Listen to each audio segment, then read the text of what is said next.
আসসালামু আলাইকুম। আমরা যারা হয়তো বাড়িতে একটি বিল্ডিং করবে বা বিল্ডিংয়েরও পিলার বা একটু দৈর্ঘ্য-প্রস্থ বেশি হলে কেমন করে বিমগুলো করতে হবে বা বিমগুলো বাঁধতে হবে, আজ আপনাদের মাঝে আমি ভিডিওটা তুলে ধরলাম। প্রথমত মেন রড যে কটা আছে সবগুলো দিতে হবে। তারপরে বিমগুলা কেমন করে বাঁধবেন বা কাজ করবেন সেরকম সিস্টেমে হয়তো করবেন। এই যে দেখুন, এই বিমগুলো হয়তো একটু গ্যাপগুলো দূরে বা মাঝের বিম যেগুলো আছে সেইগুলো মানে বটম টপ না দিয়ে পুরোপুরি রডগুলো খাটাতে হবে। তাহলে হয়তো বিমটা ভালো মজবুত হবে, লোডশেডিং ভালো বহন করবে। সবাই কিভাবে বিমগুলো দিবেন বা করবেন তার ভিডিওটা এখানে অনেক সুন্দরভাবে কাজ হচ্ছে।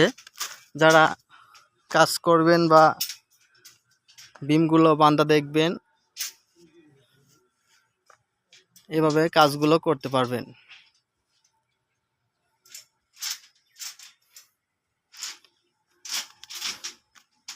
দেখুন, এখানে কিন্তু এই মাঝের এই বিমটা কিন্তু মাছ পয়েন্টের বিম।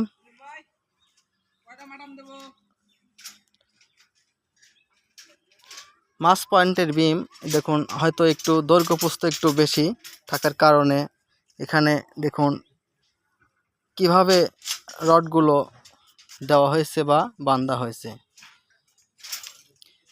এখানে আপনার নিচের মেন রড 3টা গেছে, আপনার মাজার উপর দিয়ে 2টা রড, দুই পাশে, উপরে কিন্তু 3টা রড।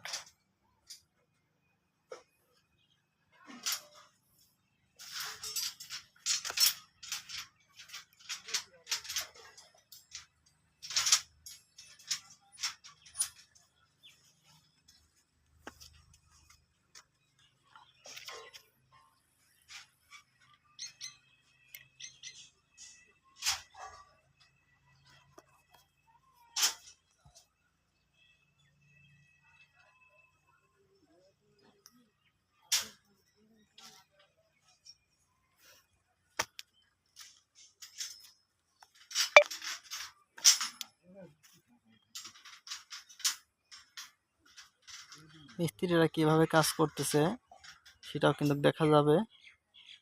হয়তো রডগুলো কিভাবে বাঁধবেন, কিভাবে রডগুলো কভারিং করবেন, রিং কিভাবে কভারিং দিবেন।